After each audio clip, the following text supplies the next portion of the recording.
The winter came early to Caulfield that year, the way hard things often come without announcement and without apology.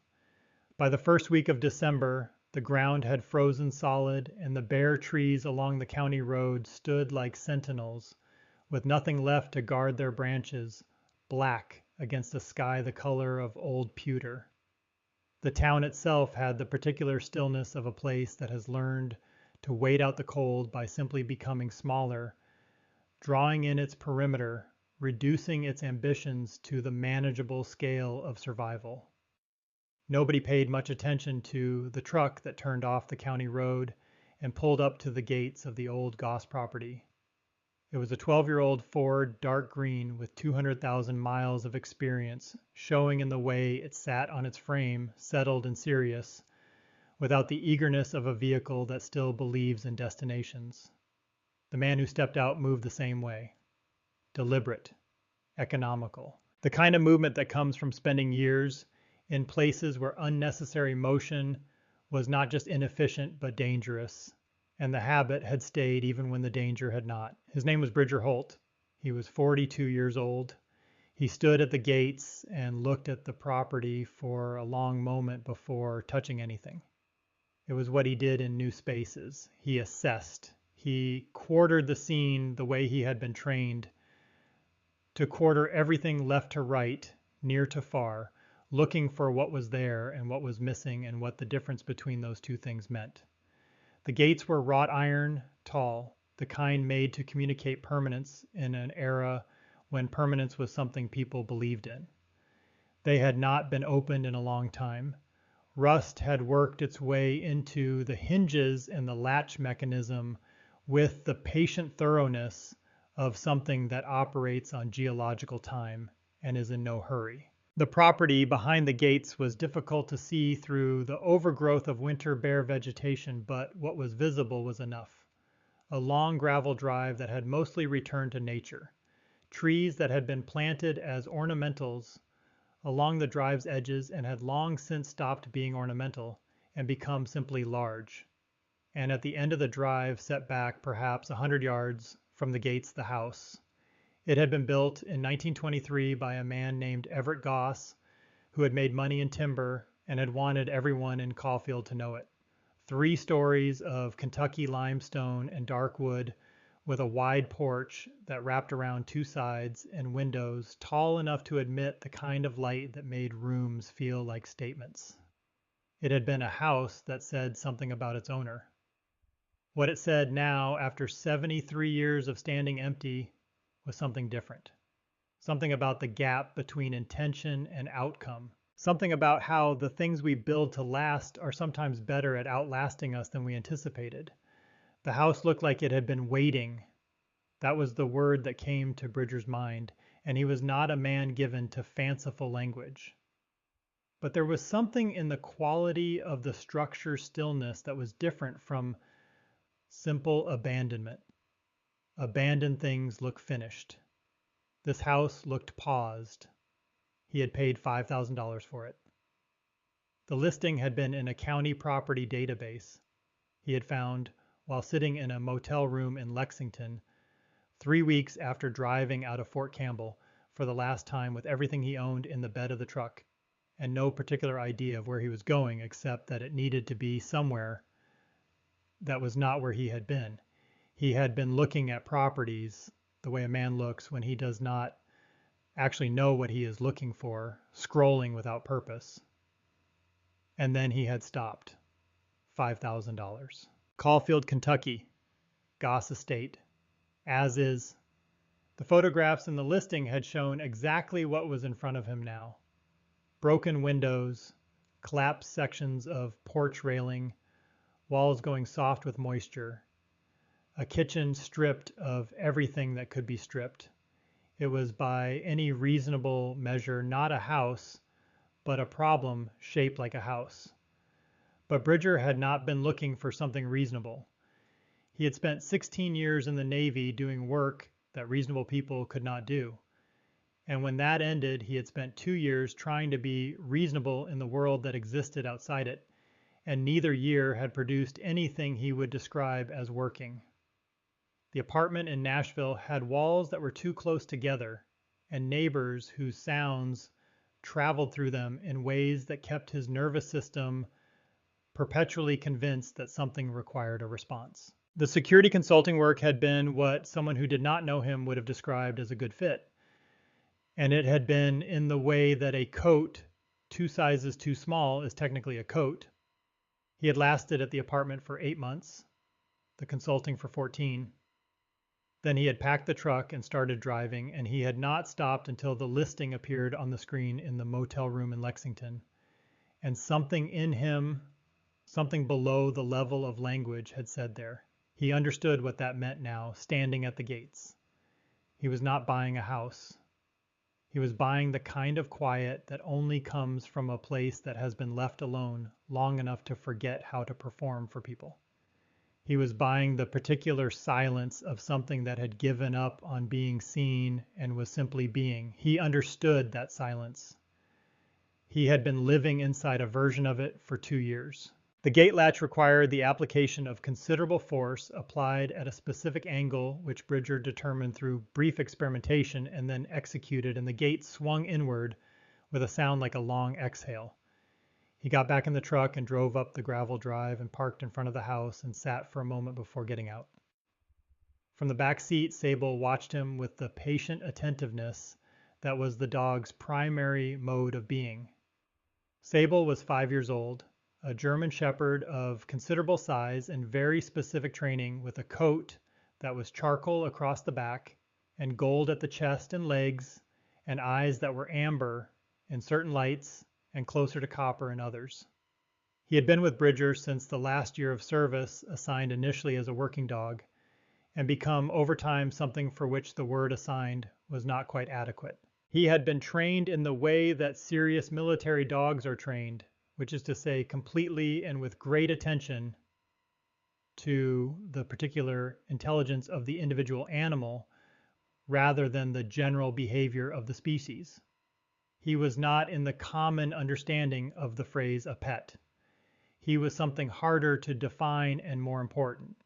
He was the reason Bridger had gotten up on certain mornings when the alternative had presented itself as genuinely viable. He was the accountability that asked nothing but presence and gave in return a quality of attention that Bridger had not found available elsewhere.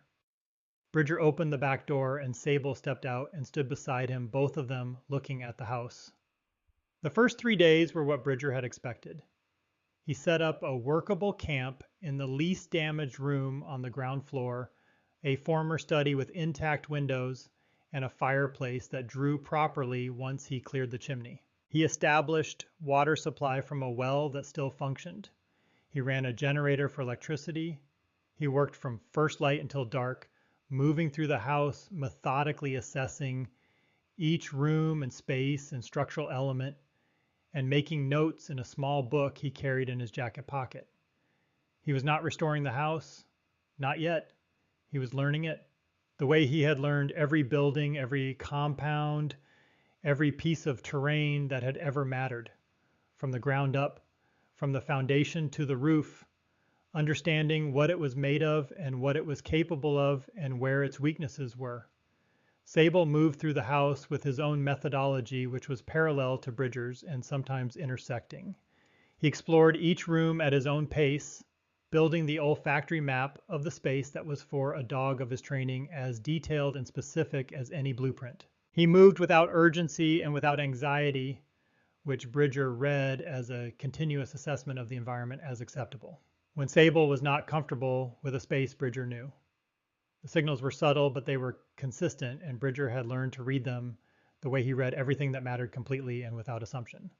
On the 4th day, Bridger began assessing the basement.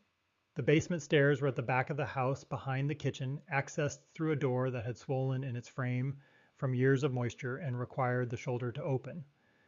Bridger opened it and looked down into the darkness below and then looked at Sable. Sable did not move. He was standing at the top of the stairs with his weight distributed evenly on all 4 feet and his attention directed into the darkness below with the quality of focus that Bridger recognized immediately. It was not the alert posture of an animal that has detected a threat. It was something more specific than that. It was the posture that Sable reserved for situations where something required a decision, where the environment contained information that exceeded his authority to act on alone and needed to be passed to the relevant human for processing. Bridger said, "Stay." He went down alone with the flashlight. The basement was large, running the full footprint of the house with a ceiling height that was adequate but not generous. The floor was poured concrete, cracked in places by the movement of the freeze-thaw cycle over decades. The walls were limestone block, the same material as the house above, set in mortar that had dried and crumbled in sections.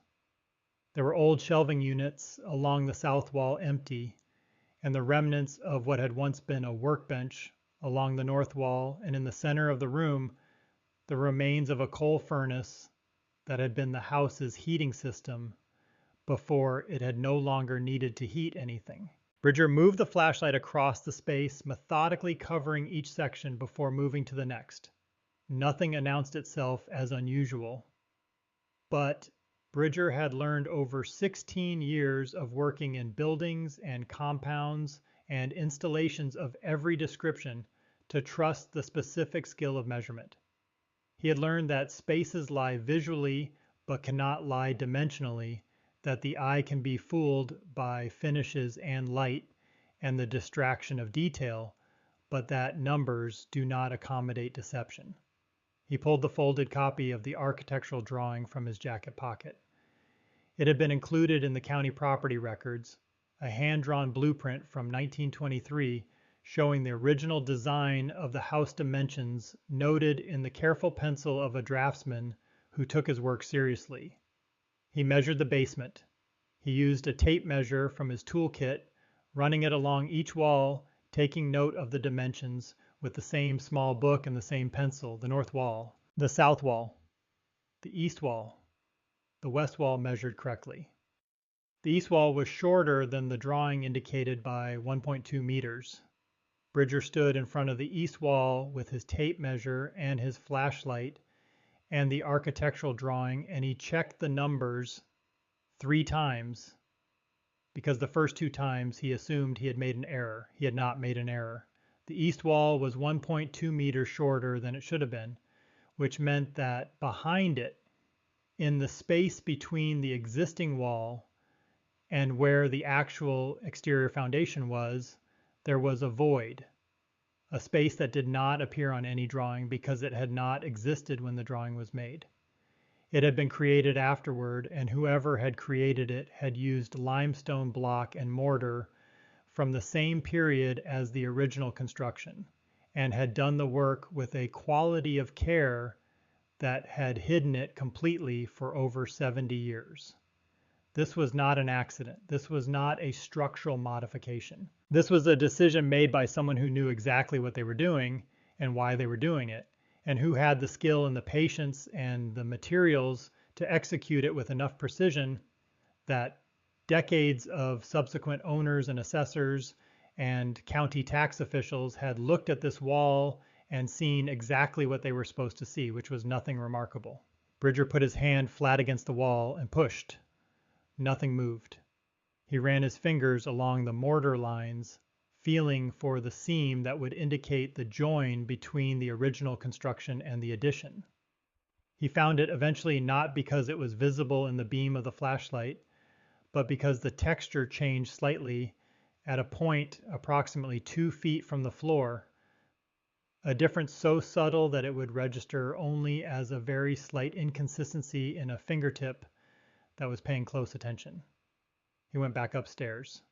Sable was in the same position at the top of the stairs. He looked at Bridger with an expression that contained a question and a readiness in equal measure. Bridger got his pry bar from the toolkit. He went back down. The limestone block was set in mortar that had cured for over 7 decades and was not interested in yielding, and the work took most of an hour of careful, systematic effort, working from the seam outward, removing blocks one at a time and stacking them to the side in the order he removed them. He was not in a hurry. He had learned the difference between urgency and importance long ago, and while this was important, it did not require urgency. The space behind the wall revealed itself gradually as the blocks came away. It was a void approximately 1.2 meters wide and the full height of the basement running the length of the east wall. It was dry in a way that the rest of the basement was not, which meant that whoever had built this enclosure had also addressed drainage and ventilation, small details that spoke to the thoroughness of the planning. It smelled of old air and old paper and something metallic, the smell of a space that had been sealed and had been keeping its contents with the patient faithfulness of something that was built for exactly this purpose. On the floor of the void, centered with the care of placement rather than the casualness of concealment, sat a metal box. Bridger crouched and looked at it for a moment before touching it.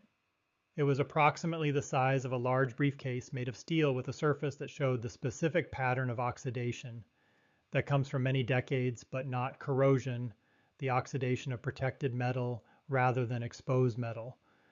Along the seam of the lid, the faint traces of a welding bead were visible. The box had been sealed, not locked, welded shut, by someone who believed that the person who opened it should be the first person to open it and that the first opening should be final. Bridger carried it up from the basement. Sable was waiting at the top of the stairs. He looked at the box and then at Bridger, and then moved to Bridger's side and stayed there as they walked to the study where Bridger had set up his camp. He set the box on the table and looked at it in the better light of the study. The surface of the metal had a quality that he recognized after a moment as care. Not the quality of new metal, but the quality of metal that had been treated before it was sealed, wiped down, and coated with something that would prevent the worst of the deterioration over time. Someone had thought about this. Someone had prepared this box the way you prepare something that needs to outlast the circumstances of its making. He got the angle grinder from his tools. He cut the weld carefully, working around the perimeter of the lid with the patience of someone who understands that what is inside matters more than the time it takes to reach it. When the weld was cut, he set down the grinder and used his hands to lift the lid. Inside, wrapped in heavy oilcloth that had preserved them through 7 decades of temperature change and moisture variation, were 3 categories of contents. The first was money, not a small amount. Stacks of bills from the 1940s and early 1950s, the specific denominations of an era when people kept cash because cash was what they trusted. The bills were intact, the oilcloth having done its job completely. He did not count it then, but he looked at it long enough to understand that this was a significant sum by any standard. The second was photographs, black and white, printed on the heavy paper stock of the era, showing a family. A man in his 40s, broad-shouldered, with the look of someone accustomed to physical work. A woman beside him with a directness in her expression that came through even in the formal stillness of a posed photograph. And a child, a girl of perhaps 7 or 8, standing slightly in front of both parents, with the unself-consciousness of a child who has not yet learned to perform for a camera. They were standing on the porch of the house, the porch that was now in partial collapse, the porch that had once been the kind of porch that said something about the family behind it. The third was letters, 23 of them from the count he made without opening them, bundled together with a strip of cloth that had once been a specific color and was now simply faded. Each letter had been folded and placed in an envelope, and the envelopes had been stacked and tied and then wrapped in the oilcloth with the money and the photographs. Bridger sat down. Sable came and lay at his feet, which was where the dog went when Bridger was doing something that required sustained attention. He looked at the contents of the box for a long time without touching anything further.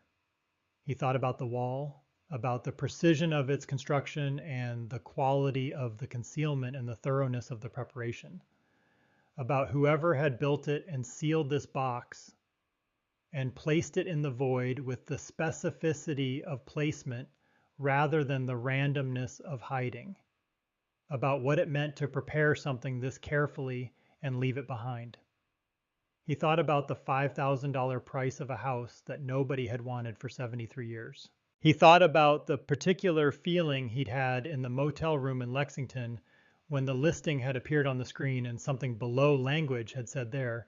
And he thought about how he had explained that feeling to himself afterward as practical calculation, good value, structural, potential, and how none of those explanations had ever quite accounted for the certainty of it. He picked up the first letter. The envelope had his name on it. Not his name. Not Bridger Holt. No name at all. What was written on the front of the envelope, in the careful, deliberate hand of a man who had learned penmanship in an era when penmanship was considered a reflection of character, was a single line. It said, "To whoever opens this, I have been waiting for you." Bridger held the letter in the cold light of the study, with the wood fire going in the fireplace, and the wind pushing against the intact windows, and Sable breathing steadily at his feet. And the house was quiet around him in the way that it had been quiet since he arrived, that specific quality of stillness that was not emptiness, but patience. He opened the letter. The paper was thin but intact, the ink faded to a soft brown, but fully legible, the handwriting the same careful, deliberate script as the envelope. He read slowly the way he read anything that mattered. It said, "My name is Everett Goss. I built this house in 1923, and I am leaving it in 1951, and I will not be coming back. I do not say this with bitterness. I say it because it is true and because the person reading this deserves to know the truth of what they have found. This box contains what I could not carry and could not leave to chance. The money is for my daughter Winifred." The letters explain why I could not give it to her myself. If you are a person of honest character, you will understand what I am asking. If you are not, then nothing I write here will change that, and I have simply miscalculated. But I do not think I have miscalculated. The kind of person who finds something hidden this deep in a place this forgotten is not the kind of person who came here looking for what he could take. He came here because he needed what this place could give him. And what this place can give is the chance to do something that matters. I'm asking you to find my daughter. Her name is Winifred Goss. As of November 1951, she is 9 years old. If God has been kinder than I deserve, she is still alive when you read this. Everything in this box belongs to her. Bridger set the letter down on the table. He looked at the fire. He sat for a long time in the chair in the cold study of the house that had been waiting for 73 years, with the box open in front of him, and the contents of a life arranged inside it, and the weight of what he had just read settling into him with the specific gravity of something that had found the right level and was not going to move. Outside, the winter dark had come fully down over Caulfield, and the stars were hard and clear in the frozen sky, and the house was quiet around him. Sable raised his head and looked at Bridger with those amber eyes. Bridger looked back. He did not know what he was going to do yet. He understood that was not quite true. He knew. He had known from the moment he read the words, "I do not think I have miscalculated," because those words had done what very few things in the past 2 years had managed to do, which was to make him feel accurately seen. He picked up the second letter and began to read. He read all 23 letters over the course of 2 nights. Not because the reading was slow. Bridger read quickly and with the complete attention he brought to anything that mattered, the kind of attention that does not allow for distraction, because the distraction has simply been set aside, not absent, but held in suspension while the primary thing gets what it requires. He read quickly and he read carefully and he stopped frequently, not because he was confused by what he was reading, but because certain things require time between them, a pause in which the information can settle before the next layer is added, the way you allow fresh concrete to cure before loading it. Everett Goss had been a precise writer, not literary, not the writing of a man who has read widely or thought of himself as someone with a gift for words, but precise in the way that certain practical men are precise, the way a man is precise when he has learned that imprecision costs things he cannot afford to lose. Every letter was dated, every event described was located in time and place. The people involved were named fully the first time they appeared and consistently thereafter. The sequence of events was rendered in the order in which they occurred. Without the retrospective reordering, that memory tends to impose on things it has had time to process. The story Bridger assembled from the 23 letters was this. Everett Goss had owned land, 340 acres of eastern Kentucky hill country that had been in the family since his grandfather's generation, land that contained timber and creek bottoms and a seam of high-quality coal running through the eastern ridge that Everett had known about and had chosen deliberately not to develop. The coal was his. The choice of what to do with it was his. He had looked at what coal development had done to other parts of eastern Kentucky, and he had decided that what it had done was not what he wanted for his land or for Caulfield or for the people who lived in it. In 1948, a company called Meridian Extraction had begun buying land in the county. They moved methodically, starting with the most willing sellers, building a contiguous block of acreage that grew until the Goss land sat in the middle of it like a space in a puzzle. The value of Meridian's holdings depended substantially on access across the Goss property to reach the processing infrastructure they were building on the county road. Without that access, the economics of their operation were difficult. With it, they were very good. Everett had said no 3 times over the course of 2 years. The fourth approach had come not from the company's landmen, but from 2 men who had arrived at the house in the evening and spoken to Everett on the porch while his wife and daughter were inside, and what they had said had moved the conversation from the category of negotiation to the category of threat. He had written about this in the 7th letter with the same precision he applied to everything else, the specific words they had used and the specific names they had given, which Bridger noted without knowing yet what he would do with them. By the fall of 1951, the pressure had become something that Everett understood as beyond his capacity to resist indefinitely. He had contacted a lawyer in Lexington who had told him that the legal options were limited and expensive and slow. He had spoken to the county sheriff who had told him that he understood Everett's position and that he would look into it, which Everett translated correctly as a statement that the sheriff understood whose side it was advisable to be on, and it was not Everett's. In November of 1951, a fire had started in the barn. It had not spread to the house, but it had not been an accident. And Everett knew it had not been an accident.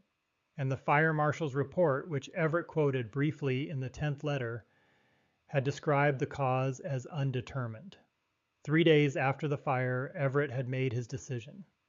He had spent the following week in the basement of the house building the concealed space and preparing the box. He had converted every liquid asset he could access without triggering attention into cash, the specific denominations of the era, and he had organized it and wrapped it and placed it with the photographs and the letters he had written, 1 per day.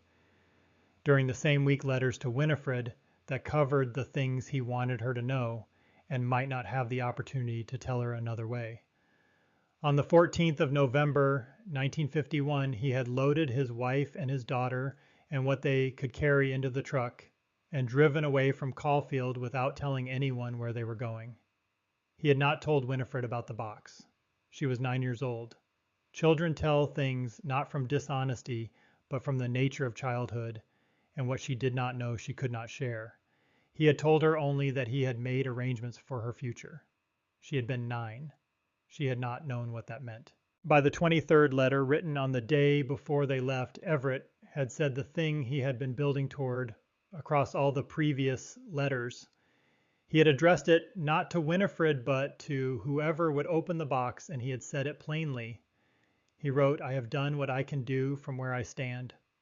The rest requires someone I have not met. I am asking that person to find my daughter and give her what I set aside for her. I am asking them to do this not because they owe me anything or because I can offer them anything in return, but because it is right. I have tried to build things in my life that were right. The house, the land, the family I raised in it. I did not get to finish the building. I am asking a stranger to carry the last piece to where it belongs. I do not know who you are, but I know why you are here. You are here because this place called to you the way it called to me, because you needed what it could give, which is the particular piece of a place that asks nothing except that you respect what it is. I hope you found what you came for, and I hope you will do one more thing before you settle into it. Bridger read this last section on the second night, sitting in the same chair by the same fire, and he sat with it for a long time after he set the letter down. Sable was lying at his feet. The fire was lower now, reduced to the kind of heat that is felt more than seen heat in the coals doing their patient final work. Bridger was not a man who spoke to empty rooms as a general rule, but he said quietly to the house or to the memory it contained, or to no one in particular, "I hear you." He slept better that night than he had in 2 years. In the morning he began trying to find Winifred Goss. He started with the county records office in Caulfield, which opened at 8, and was staffed by a woman of approximately 60 who looked at Bridger with the specific assessment of a small town records clerk who has seen people come in looking for things they should not necessarily be able to find, and who calibrates her helpfulness accordingly. He explained that he had purchased the Goss property and was trying to locate surviving family members in connection with items found on the premises. He kept the explanation brief and accurate and entirely incomplete, which was the correct approach. She helped him to the extent of the available records, which showed that Everett Goss had transferred the property deed to Meridian Extraction in February of 1952, 3 months after leaving, which Bridger interpreted correctly as the company having used the leverage of the outstanding land dispute to force a sale at some point after Everett's departure. Beyond that, the trail ended at 1951. No forwarding address. No subsequent records of an Everett or Clara or Winifred Goss in the county system. He tried the state records database from his laptop that evening, running the name through the available birth and death records, marriage records, property records. There were 12 women named Winifred Goss in the state records across the relevant time period, of which 3 were the right approximate age. He spent the following day tracking down information on all 3. 2 were confirmed deceased. The third had a last known address in Ohio in a suburb of Columbus, and Bridger drove there over 2 days, making the round trip in one long push that left him stiff and tired, and at the end of it certain he had found the wrong person. The woman in Ohio was the right age, but the wrong history entirely, a Winifred Goss born in Ohio to Ohio parents with no connection to Kentucky. He drove back to Caulfield and sat in the study with the box and the letters and the photographs and the particular feeling of a search that has produced only the shape of the thing it is looking for, not the thing itself. That was the evening of the 4th day of searching. On the 5th day, a car he did not recognize pulled up in front of the house, and a man got out and came to the door. His name was Purcell. He gave only the surname, which was itself a specific choice, the choice of someone who understands that a surname alone creates a certain distance that a first name would close. He was approximately 50 in a coat that was too good for Caulfield in December, and shoes that had not been purchased with the expectation of gravel drives. He carried a leather briefcase, and he had the specific manner of a man who has spent his career delivering news that other people find inconvenient. He explained a corporate entity called Meridian Holdings, which was the current successor organization to Meridian Extraction, the company that had acquired the Goss property in 1952. Meridian Holdings had a continuing legal interest in the Goss estate that derived from that original acquisition, specifically a clause in the 1952 transfer agreement that extended certain rights to any assets discovered on the property within the original boundaries assets that had been part of the estate at the time of the original transfer and had not been declared in the conveyance. Bridger let him talk without interrupting. When Purcell finished, Bridger said, "You want the contents of the box." Purcell said the company was aware that items had been discovered on the premises which told Bridger something about the reach of information in a small county and the number of people who might have seen him carry a metal box out of the house. Purcell said the company was prepared to be reasonable. The clause in the 1952 agreement was he acknowledged of uncertain legal force in the current environment. But litigation was expensive and slow, and the company had resources to sustain it where individuals typically did not. He offered a division of the discovered assets. 50% to Bridger, 50% to Meridian Holdings. All Bridger needed to do was make a declaration to the county that the items had been found and turn over half. Bridger looked at him for a long moment. He said, "How long do I have?" Purcell said the company would need his decision within 72 hours, after which they would file for a court order requiring inspection of the premises and any items found thereon. He left. Bridger stood at the window of the study and watched the car go back down the gravel drive and through the gates and onto the county road and disappear. Sable was beside him. Bridger said nothing for a while. Then he went to the table and picked up the 19th letter and read the specific passage again, the one he had read 3 times already. Everett had written, "The kind of person who finds something hidden this deep in a place this forgotten is not the kind of person who came here looking for what he could take." Bridger set the letter down. The money in the box was significant. He had counted it on the second morning, the old bills in their stacks, and the total in face value was $42,000, which in 1951 denominations represented a substantial portion of what a man could accumulate in a lifetime of careful work. The collector value of bills in this condition from this era was potentially higher. He did not know exactly. He had not looked it up because looking it up would have meant entertaining the question of keeping it, and he had not been entertaining that question.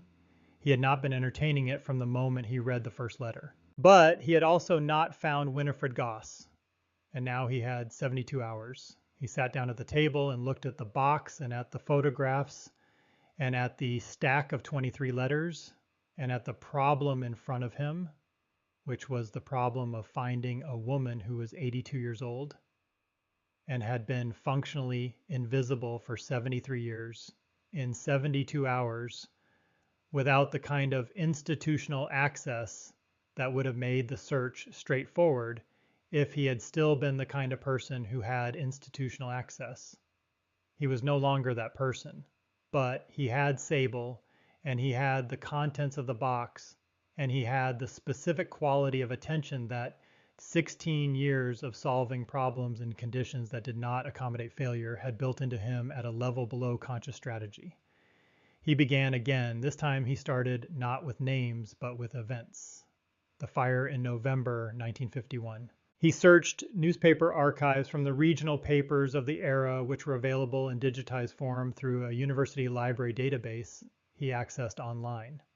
He found a brief item in the county paper from November 1951 describing a barn fire at a property on the eastern county line, cause undetermined. The property was described, but the family name was not given.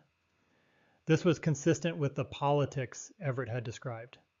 He searched for Meridian Extraction in the same archives and found more. The company had been active in the regional news from 1948 through the early 1960s, and the coverage told a story that aligned precisely with what Everett had written.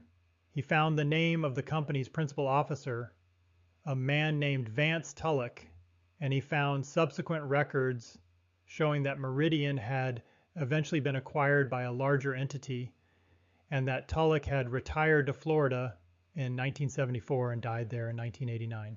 He found the 1952 property transfer in the county deed records, a single document recording the sale of the Goss land to Meridian Extraction for a price that was substantially below any reasonable market value, which was consistent with a transaction conducted under duress.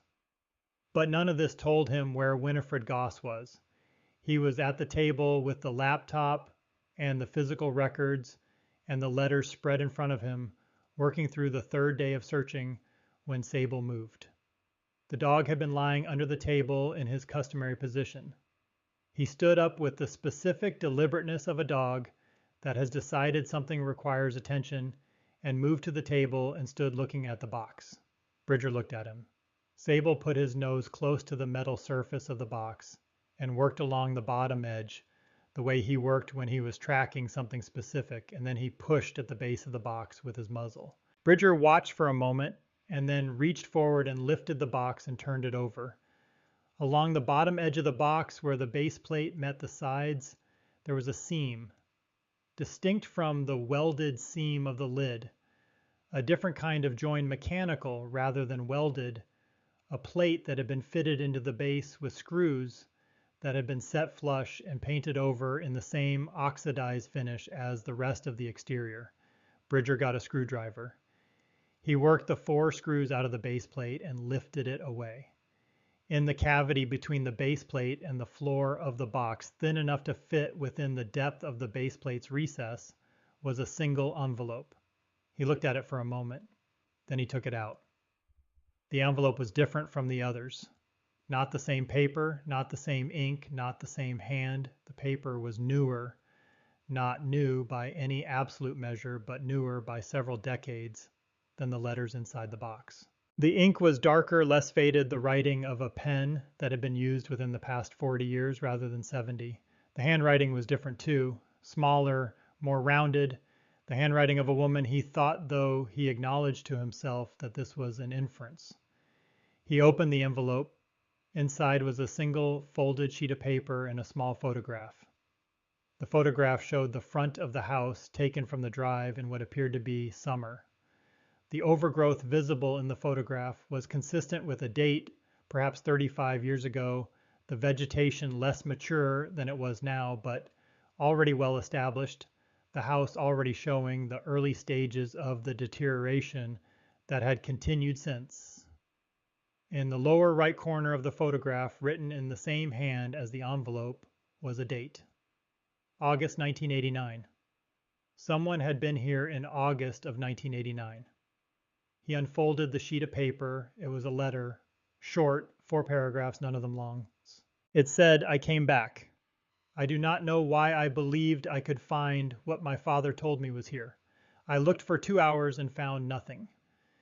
And I am leaving now, before I lose what remains of the hope that carried me this far. I am not leaving empty-handed entirely. I am leaving this. If you are the person who found my father's box, then you are the person I cannot find, and I need you to find me instead. My name is Clara Margaret Goss, and I am Everett's wife, and Winifred is my daughter, and she is alive, and she is well, and she is living at the address I am writing below. Please, whatever Everett left, please get it to her. It was meant for her. It has always been meant for her." Below the letter was an address, Knoxville, Tennessee, a street and a number written in the same careful hand. Bridger sat with the letter in his hands and the photograph on the table in front of him, and the specific understanding of what had just happened moving through him with the quality of something that has been in motion for a very long time and has finally arrived. Clara Goss had come back to the house in August of 1989.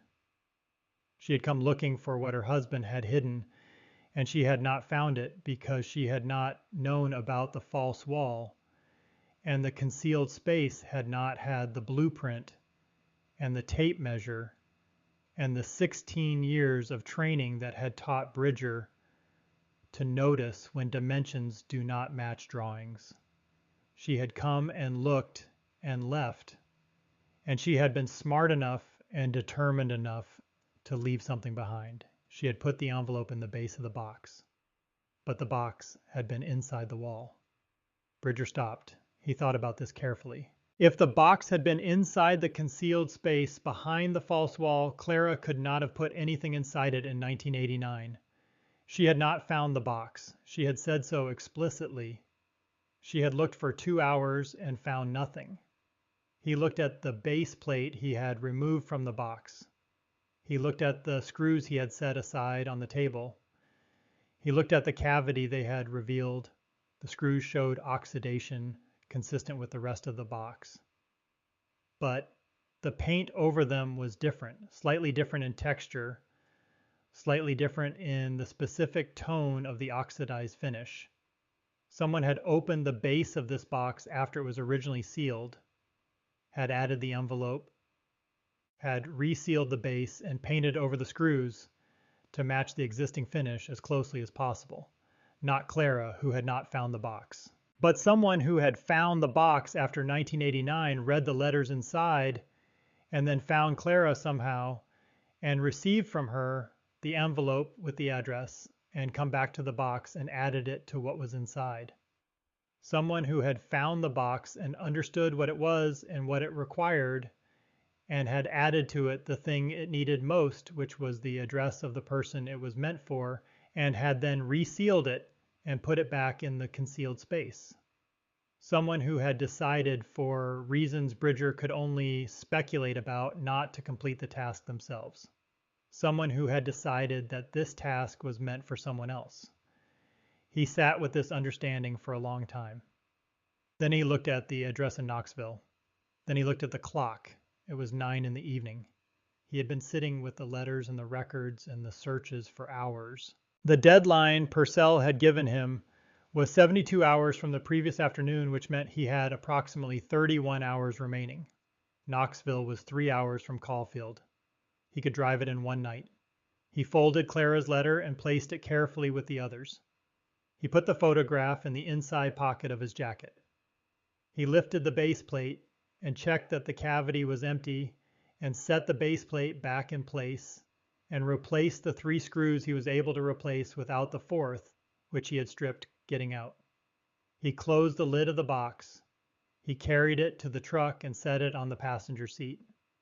He got Sable from the house and settled the dog in the back and went through the house, turning off the generator and banking the fire in the fireplace and closing and securing the windows he had been leaving cracked for ventilation. He came back to the truck and sat in it for a moment in the dark of the December night with the frozen gravel of the drive visible in the headlights and the house behind him in the rearview mirror, the shape of it against the stars.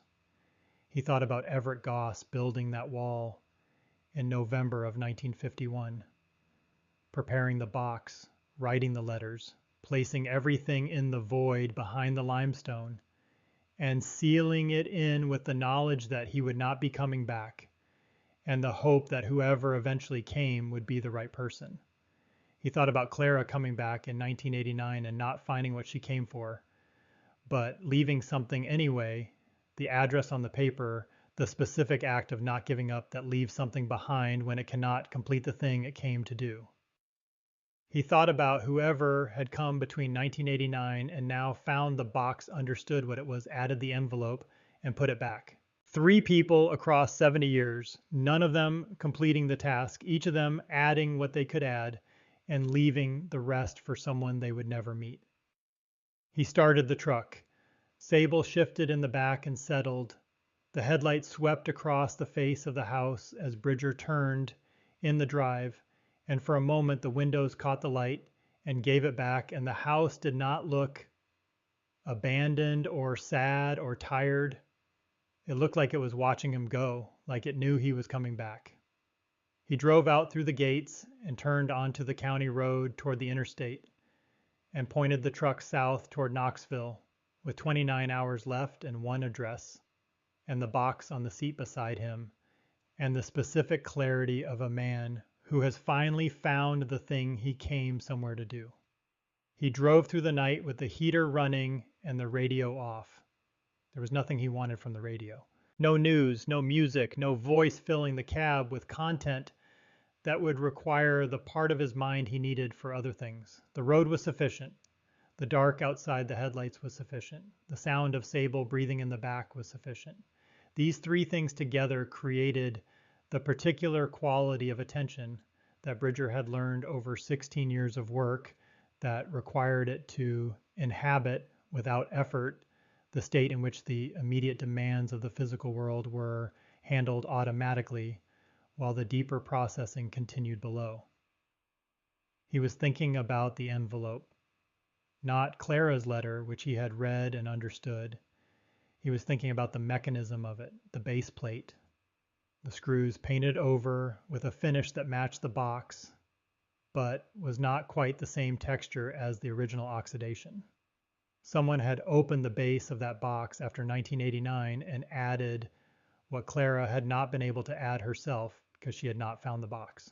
Which meant someone had found the box, read the contents, understood what it required, somehow found Clara, received the address from her, come back to the house, opened the base plate, placed the envelope and resealed everything, and then left, had not completed the task, had left the box in the wall with the new addition inside it and gone away and let whatever came next come next. He had turned this over many times during the drive, and he kept arriving at the same place. Whoever had done this had understood something about the task that was not in the letters, had understood that completing it themselves would not be the right completion, that the task was not merely to deliver the box to Winifred, but to deliver it in a specific way by a specific kind of person at a specific kind of moment, that the delivery was part of the meaning and the meaning required the right deliverer. He did not know who that person was. He was not sure it mattered now. What mattered was that 3 hours south of Caulfield, in a city he had passed through once years ago and barely remembered a woman of 82, was in a facility that had listed her in its records as having no family and no assets, which was 2 of the most isolating things a record could say about a living person. And she did not know that someone had been keeping something for her for 73 years. He reached Knoxville at midnight. The address Claire had written was not the address of the care facility.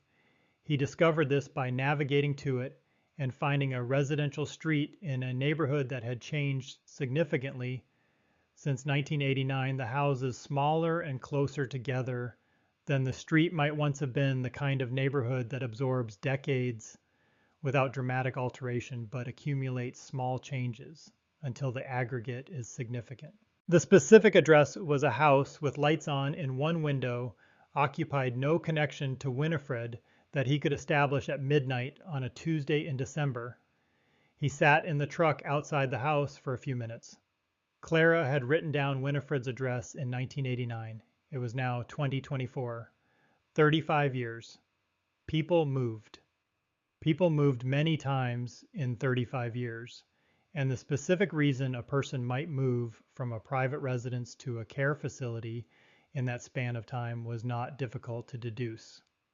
He spent 20 minutes on his phone finding care facilities in the Knoxville area, cross-referencing the name Winifred Goss against the ones that had online directories or staff listing pages. Most did not.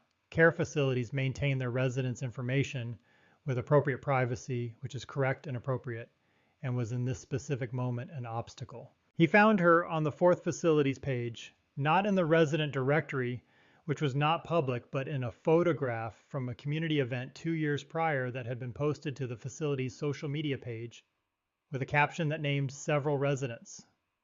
One of the names was Winifred G. The facility was called Meadowbrook Care and Rehabilitation. It was 12 minutes from where he was parked. He drove there and sat in the parking lot and looked at the building. It was what care facilities are: functional and clean in its exterior presentation, designed to communicate competence and stability rather than warmth. The architecture of a place that knows its primary audience is families making difficult decisions and wants to appear as the right decision. The lights inside were the reduced lighting of nighttime operation, the kind of light that says the building is maintained and attended but not at full activity. He could not go in at midnight. He reclined the seat and slept. Sable slept across the back seat. The night passed, At 7 in the morning, the facility's parking lot began filling with the first shift arrivals, and at 7:45, Bridger went inside. The reception desk was staffed by a young woman who looked at him with the professional assessment of someone trained to evaluate visitors before they reached the people in their care. He was aware of what she was seeing, a man in his early 40s, neither disheveled nor polished, wearing the kind of clothes that come from a person who buys for function, carrying a metal box that did not obviously belong in a care facility lobby. He said he was here to see Winifred Goss, that he was not a family member, but that he had something that belonged to her family and needed to reach her directly. He said it plainly and without embellishment, which was how he said everything that required credibility. The woman said she would need to check with the duty manager. The duty manager was a man in his 50s who came out from the back with the specific manner of someone who has had enough experience with unexpected visitors to have developed a protocol for them. He asked Bridger several questions. How did he know Winifred Goss? What was the nature of the items he said belonged to her?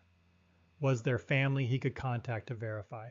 Bridger said her file shows no family. That is part of why I am here.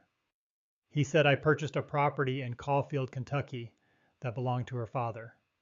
I found items inside the property that he left specifically for her in 1951. I have driven here from Caulfield to return them to her. The duty manager looked at the box.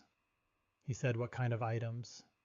Bridger said letters from her father, photographs of her family, and something her father set aside to provide for her future.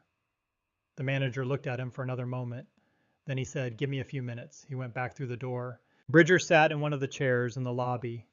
He set the box on the floor beside the chair and rested his hands on his knees and waited with the patience of someone who has learned that waiting is simply another form of work, that it requires the same quality of presence as action and produces different but equally necessary results. Sable was in the truck. He had cracked the windows, and the morning was cold enough that the truck would stay at a safe temperature, and Sable had settled into the back seat with the equanimity of a dog who has spent years being asked to wait in vehicles and has arrived at a philosophical accommodation with the requirement. After 11 minutes, the duty manager returned and said that Winifred was awake and had agreed to a visit.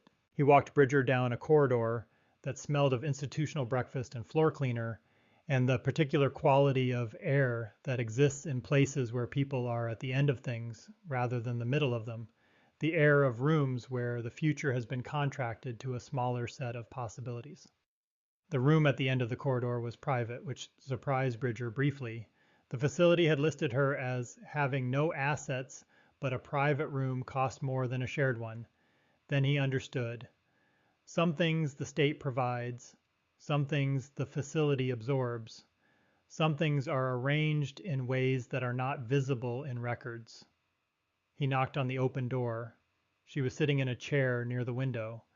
Winifred Goss was 82 years old, and she looked it in the way that certain people look their age, not as a diminishment, but as an accumulation. Her hair was white and worn short, and her hands rested in her lap with the particular stillness of hands that have done their work and come to rest. Her eyes were the thing that arrested him. They were the same eyes as the child in the black and white photograph, the 9-year-old standing on the porch in the Kentucky summer with the unself-consciousness of a child who does not know she is about to lose the world she is standing in. Dark and direct, and carrying within them the long history of a person who has looked at a great many things and has learned to look at all of them honestly. She looked at Bridger. She looked at the box in his hand. She said nothing. He came into the room and moved the chair from the desk to a position across from hers and sat down, and he set the box on the floor between them. He said, "My name is Bridger Holt. I bought the house in Caulfield 6 weeks ago. I found this inside the wall of the basement." She was looking at the box. He said, "Your father built a concealed space behind the east wall of the basement and put this inside it before your family left in November of 1951. He wanted you to have it. Everything in it is yours." She said nothing for a long moment. Then she said very quietly, "He told me." Bridger said, "I know. I read the letters." She looked up at him, then from the box to his face, and the look contained something that he needed a moment to identify, something that was not quite surprise and not quite recognition, but was in the territory between them. The look of a person encountering a face that answers a question they have been sitting with for a very long time. She said, "He told me the night we left. He said he had made arrangements. He said I would be taken care of. He said it the way he said things when he meant them absolutely." She paused. She said, "I was 9. I did not understand what he meant. I knew it was important because of how he said it. I kept it with me the way children keep things that seem important, the way you hold something carefully because you understand it has value even before you understand why." She stopped again. She said, "And then the years passed. And I tried to go back twice and I could not get in. And I stopped believing it was real. I decided it was what a father tells a frightened child in the dark, something to hold on to, not a real thing." She looked back at the box. She said, "My mother went back in 1989. Did you know that?" He said, "Yes." She left something inside the box. She looked at him. He said, "There is a letter from her inside and her photograph of the house." The thing that moved across Winifred's face then was not something he could fully read because it was too large and too specific to the interior of her particular life. The lifetime of carrying something between belief and the slow erosion of belief and the arrival of confirmation, when confirmation was no longer expected. It was the expression of a person whose suspended faith has been retroactively validated, which is not the same as joy and is not the same as grief, but borrows from both. He reached down and opened the lid of the box. He lifted out the photographs first and held them toward her. She took them with both hands. She looked at the first one for a long time without speaking. He did not speak either. He understood that this was not a silence to be filled. She was looking at her parents, standing on the porch of the house, her father broad-shouldered, and direct her mother with the same dark eyes that were looking at the photograph now, from 82 years of additional distance. Then she found the one with the child, the 9-year-old on the porch standing in the Kentucky summer unaware. Her hands were not entirely steady. She held the photograph and said nothing, and Bridger sat across from her and gave her the time that it required, which was considerable and which he gave without reservation. After a while, she set the photographs carefully on her lap and looked at the box. He reached in and lifted out the bundle of 23 letters, still tied with the cloth strip, and held them toward her. She took them with the same careful hands. She looked at the handwriting on the outside of the first envelope for a long moment. She touched it with one finger. The specific touch of a person identifying something through more than one sense, confirming through touch what the eye has already told them, but that is too significant to confirm with the eye alone. She said his handwriting. He said yes. 23 letters. One for each day he spent preparing before you left. She looked at him. He said he wrote one each day while he was building the wall and preparing the box. So you would know the full story, so you would understand what happened and why. He wanted you to have the explanation he did not have time to give you in person. She held the bundle of letters against her chest for a moment, both arms across them, the way you hold something that you are not yet ready to open but need to confirm the physical reality of. Then she looked at the box again. He reached in and lifted out the stacks of bills still in their oilcloth wrapping and set them on the floor beside the box. She looked at them. He said he converted everything he could access into cash before you left. He wanted you to have a future even if he could not give you the one he had planned. She looked at the money for a long moment, and then she looked away from it out the window at the gray December morning. and he understood that the money was not the thing that mattered to her, that it had perhaps never been the thing that mattered, that what had mattered for 73 years was the other thing, the thing that the money was only the material expression of. He said, there is something else.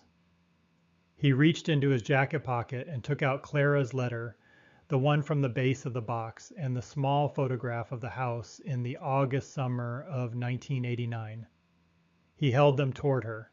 She looked at the photograph first. She said she went back. He said in August of 1989. She looked for 2 hours. She did not find the box because she did not know about the wall. But she left the letter before she went. Winifred opened the letter with hands that required deliberate steadiness and read it. He did not watch her read it. He looked at the window, at the gray morning, at the parking lot below where his truck was parked, with Sable inside, and he gave her the privacy of reading her mother's words for the first time. After a while, she said she could not find it. He said no. She said she left the address. He said yes. She said she left it in the box she could not find.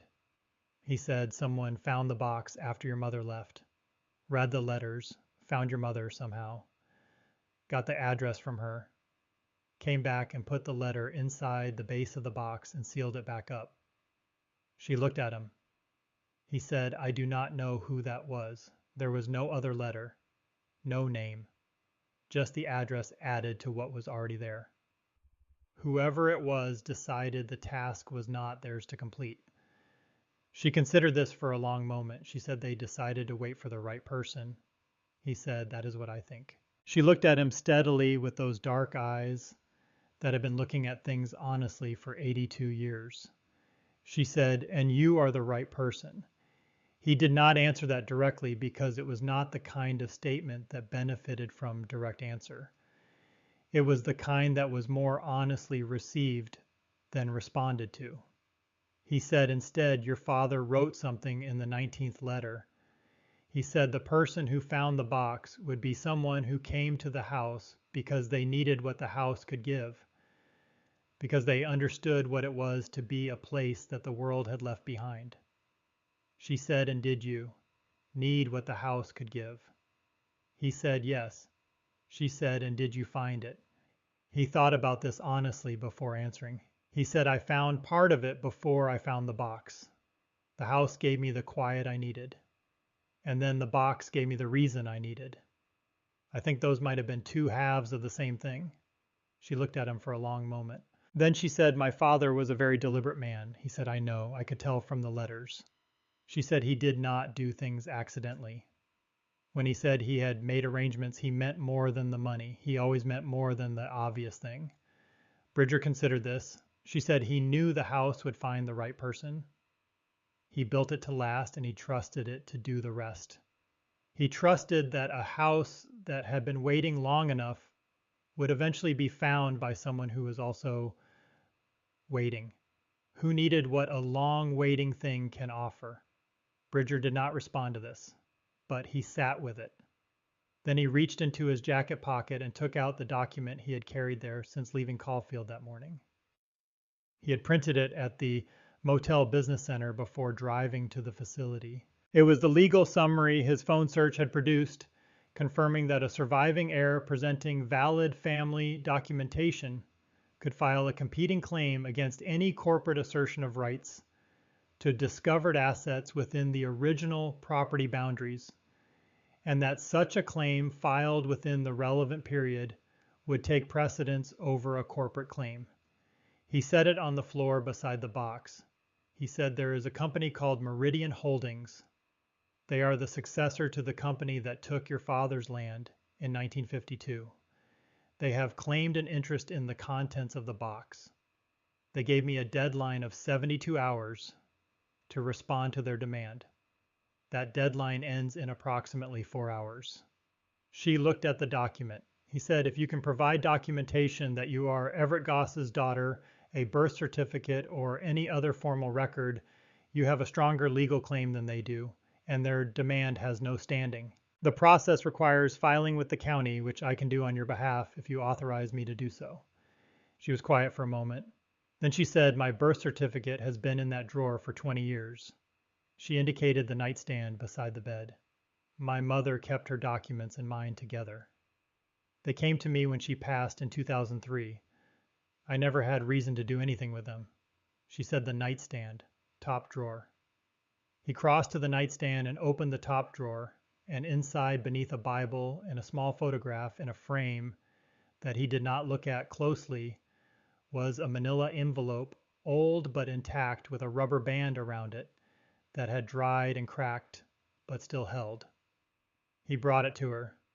She opened it and looked through the contents with the practiced familiarity of someone who has handled these documents enough times to know exactly what is there.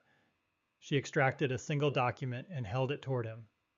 Kentucky certificate of birth, Winifred Clara Goss. Born in Harlan County, father Everett James Goss, mother Clara Margaret Goss. He took a photograph of it with his phone. He said, "I will file this with the county today, before the deadline." She looked at him. She said, "You drove through the night to bring this to me." He said, "Yes." She said, "A man you do not know left you a task in a letter written 73 years ago, and you drove through the night to complete it." He said he was not a man I did not know. By the time I finished the 23 letters, I knew him fairly well. She held the bundle of letters against her chest again. She said, "I have not read them yet. I am afraid to read them." He said, "That is reasonable." She said, "I am afraid that reading them will take something from me. The idea of them has been with me for 73 years. The idea of my father writing to me and keeping something for me. I am afraid the reality will be smaller than the idea." He said, "It will not be smaller. It is exactly what you need it to be. He wrote them for you. Every word of them is for you." She looked at him, and something in her expression shifted, something that had been held in careful suspension for a very long time. She said, "How do you know?" He said, "Because I read them, and I am a stranger, and they still told me exactly what he meant me to know about who he was and what he was doing and why. If they did that for a stranger, I cannot imagine what they will do for the person he wrote them to." She held the letters. She said, "Will you come back? After you have done what you need to do with the county, will you come back and tell me what happens?" He said yes. He stood. He picked up the document from the floor. He looked at her sitting in the chair by the window with the photographs in her lap and the bundle of letters against her chest, and the December light coming through the glass and catching the white of her hair. He said, "Your father did not fail you. None of them failed you. They each did what they could from where they stood, and they left the rest for someone else, and eventually there were enough of them that the thing got done." He had meant to say something simpler, but that was what came out, and it was true, and she received it in the way that true things are received when they arrive at exactly the right moment, which is with a stillness that is the opposite of emptiness. He left. He drove to Caulfield in 3 hours and went directly to the county clerk's office and filed the documentation before the deadline. The clerk, the same woman who had looked at him with calibrated helpfulness on his first visit, looked at the birth certificate and the summary document and the filing form and processed it with the efficiency of someone who has processed many such things and understands that the processing itself is a form of importance. Purcell called 40 minutes later. Bridger answered. Purcell said he understood that a competing claim had been filed. Bridger said yes. Purcell said the company would review the filing and determine whether to proceed. Bridger said the birth certificate is original and authenticated. The heir is living and competent and has been formally identified. Your claim has no standing. Review it as long as you want. The outcome will be the same. He ended the call. He drove back to Knoxville. Winifred was still in the chair by the window when he returned in the early evening. The photographs were on the table beside her, and the letters were there too, several of them open, the pages held with the careful hands of someone reading something they cannot put down but must read slowly enough to honor. She looked up when he came in. She said, "The seventh letter?" He said, "Yes." She said, "He wrote down what they said to him on the porch that night, the specific words." He said, "Yes." She said, "I never knew. I knew we left, and I knew it was because of men who wanted what was not theirs. But I never knew the specific words." He said, "Does it help knowing?" She considered this seriously. She said, "Yes." In the way that knowing the exact shape of a thing helps, even when the shape is ugly. An ugly exact shape is more manageable than an uncertain one. He said, "I filed the document. The claim is recorded. Your attorney can contact the county to confirm." She said, "I do not have an attorney." He said, "You will need one for the estate matters. There may be a claim on the original land as well, given the circumstances of the 1952 transfer. I cannot advise you on that. But you should have someone look at it." She said, "You are not going to help me with that." He said, "I am going to help you find someone who can. But the property matters are beyond what I can do for you, and I want to be honest about that." She said, "You are very direct." He said, "Yes." She said, "Everett was direct." It was the first thing I noticed in the letters, even before the content. The quality of saying exactly what he meant. She looked at him. She said, "He was right about you. I know you will say that is not something you can judge." But he was right. He said he described the kind of person who would find the box, not the specific person. She said, "He described you." He did not argue with this. He stayed for another hour.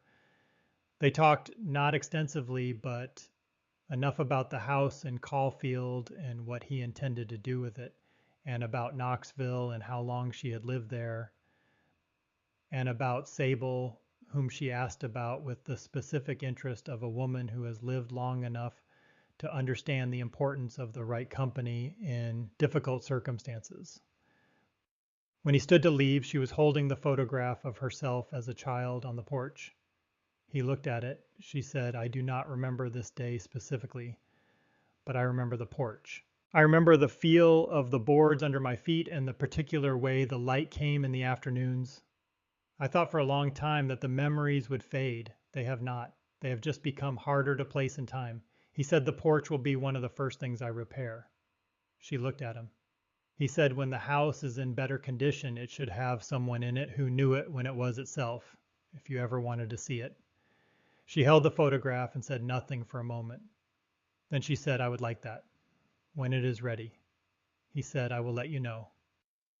He drove back to Caulfield through the December night with Sable in the back, and the roads quiet and the stars very clear in the cold sky above the Cumberland Plateau.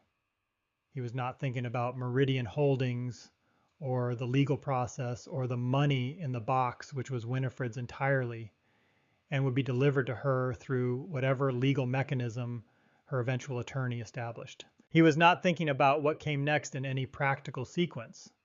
He was thinking about the house, about the limestone walls and the tall windows and the wide porch that had once been the kind of porch that said something about the people inside it, about the work that was ahead of him, the structural work and the water and the windows and the long process of returning something to what it had been before time and abandonment had accumulated on it.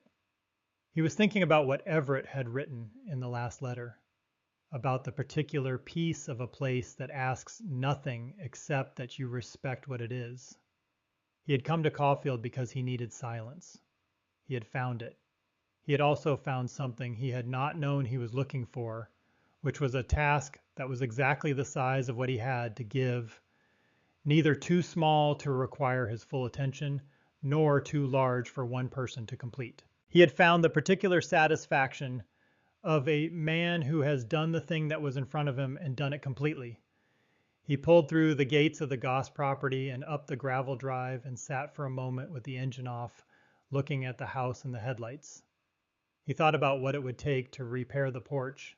He thought it would take considerable effort and the right materials and the specific patience of someone willing to do the work correctly rather than quickly someone who understood that the difference between the two was not a matter of time but of intention. He got out of the truck. Sable came out after him and stood beside him in the cold dark, both of them looking at the house. The windows were dark. The porch railing was broken in 3 places he could see from here. The limestone walls were intact, which mattered more than the porch railing. The foundation of the thing was sound. That was what you needed in the end. The foundation sound. The rest could be rebuilt. He put his hand on Sable's back, and the dog stood steady beneath it, warm through the winter coat present, in the way he was always present, which was completely and without reservation, and without requiring anything from the completeness, except that it be recognized. He said quietly to the house, or to the man who had built it, or to no one at all, "I will take care of it." He meant the house. He meant it in the specific sense of the repairs and the work ahead. But he also meant it in the larger sense that Everett had intended the sense in which taking care of a thing means understanding what it is and what it requires, and giving it that steadily and over time without the expectation that the giving will be witnessed or recorded or repaid. The house stood in the dark with its intact foundation and its damaged porch and its intact limestone walls and its windows that had been closed for 73 years. And it was quiet the way it had been quiet since Bridger arrived. That specific quality of stillness that was not emptiness, but patience. The patience of something that has been waiting for the right person and has finally stopped waiting. He went inside. The fire in the study had gone to coals, and he built it back up and sat in the chair, and Sable lay at his feet, and the house settled around them with the small sounds of a structure that is inhabited again after a long time, the sounds of something returning to its purpose. He did not think about the past 2 years. He did not think about the apartment in Nashville or the consulting work or the long feeling of being the wrong shape for the space he was occupying. Those things were true, and they had happened, and they would remain true and happened. But they were not the territory he was in now. He was in the territory of what came next. And what came next was the work, the long, physical, specific work of returning a house to itself. And beyond that, the other work, the kind that had no blueprints and no measurements, the work of building something in a place that had earned its quiet and deserved to have something good happen inside it. He thought about Winifred coming in the spring when the porch was repaired, standing where she had stood at 9 years old in the black and white photograph, feeling the boards under her feet. He thought that is something worth building toward.